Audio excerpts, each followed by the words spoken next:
Hoy nos encontramos con el diputado Michael Arce del Partido Liberación Nacional. Hablaremos un poco sobre la vida de él. ¿Cómo está? Muy bien, gracias a Dios.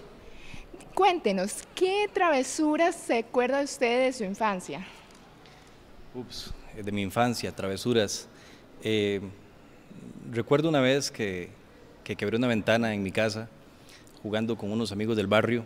Me asusté tanto que salí corriendo hacia una montañita que había y yo veía que atrás venía mi padre corriendo detrás mío hasta que logró alcanzarme. Fue un susto terrible, pero creo que lo más emblemático de esa travesura, que es la primera que me acuerdo, fue cuando mi padre me agarró y me dijo: no te preocupes, lo importante es reconocerlo y vamos a repararla juntos.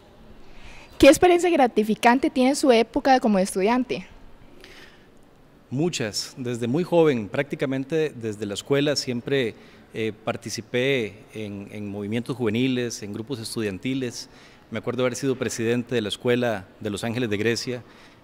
También en el colegio siempre estuve en actividades electorales, en organizaciones de proyección comunal. Entonces sí que tengo muchos recuerdos bonitos en los que he participado con mucha gente. ¿Y cuáles considera que son sus mayores virtudes y defectos? Virtudes, es un poco difícil hablar de virtudes de uno mismo, pero creo que la capacidad de dialogar, la capacidad de poder conversar y hacer converger a los diferentes criterios para llegar a acuerdos, me parece que esa es una virtud. Defectos, bueno, creo que todos siempre tenemos temores. Me considero una persona un poco tímida y esa ha sido una barrera con la que siempre he trabajado a lo largo de tantos años. Cuénteme, ¿cuándo tomó la decisión de ser diputado? Eso fue en el año 2012, más o menos, a finales del 2012. Yo siempre he tenido un conflicto entre dos profesiones, entre el derecho, que es mi profesión, la que amo sobre todas las cosas, y la política, las ciencias políticas. Y a pesar de que me dediqué durante 10 años al ejercicio profesional, nunca dejé de estudiar sobre ciencias políticas y pensé que era hora de ponerlo al servicio del país. Creo que se pueden hacer grandes cosas por Costa Rica y las generaciones jóvenes podemos aportar mucho. Y así fue cuando decidí entrar en la lucha diputadil dentro de Liberación Nacional y bueno, primero Dios y luego toda la gente que confió en uno, hoy estamos acá para ver cómo le servimos a la patria. ¿Cómo se describe? Un soñador. Me parece que soy una persona que me ilusiono mucho con los cambios, con las transformaciones que necesita una sociedad, un país, hasta un pequeño pueblo. Yo creo que hay capacidad para ponernos de acuerdo, hay capacidad para marcar ruta y poner todo el esfuerzo en colectivo, construir de manera colectiva las ideas para lograr un mejor porvenir para todas las personas. Hace años atrás, para llegar a ser diputado tenía que tener una edad determinada. Hoy las reglas cambiaron. ¿Qué opina sobre este cambio? Yo creo que es importante empezar a pensar en transformaciones para abrir más espacios a generaciones cada vez más jóvenes. A nivel mundial, la población juvenil sigue en aumento. Costa Rica no es la excepción. En este momento más del 40% del padrón es gente joven.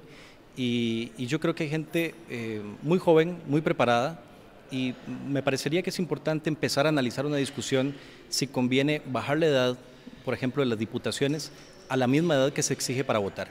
Hoy para ser diputado se requiere tener 21 años, pero para poder votar se requiere 18. Y yo creo que ambas cosas pueden ir aparejadas. ¿Actualmente qué proyectos tiene? Actualmente estamos trabajando en varios proyectos importantes. Uno es el proyecto San José-San Ramón.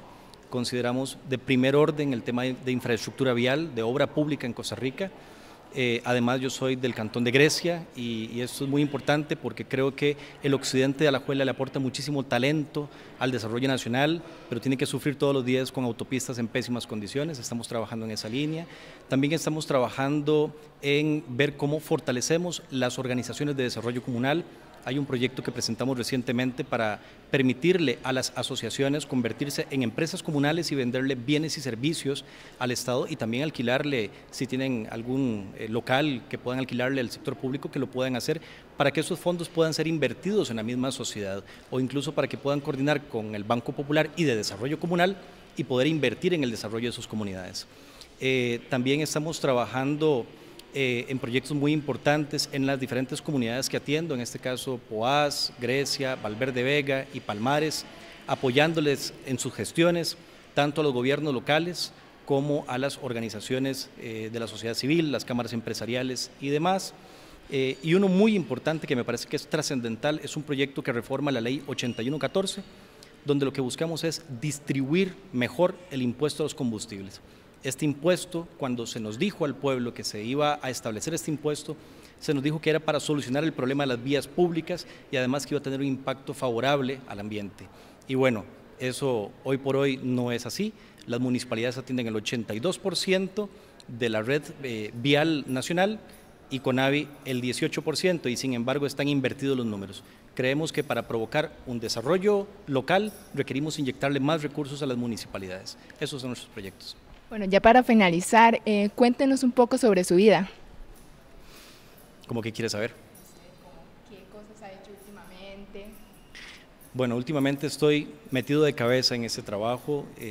Es importante hacerle ver a la gente que los diputados realmente dedican muchas horas, vida a esta labor. Es una labor muy intensa, que no se nota, que no tiene horarios, no tiene rangos establecidos donde uno pueda decir, bueno, aquí tengo tiempo libre. Siempre está uno en contacto con las comunidades, siempre está uno resolviendo problemas y debo reconocer que tengo la vida bastante absorbida en el trabajo legislativo. Bueno, muchas gracias por recibirnos. Bueno, nos despedimos aquí.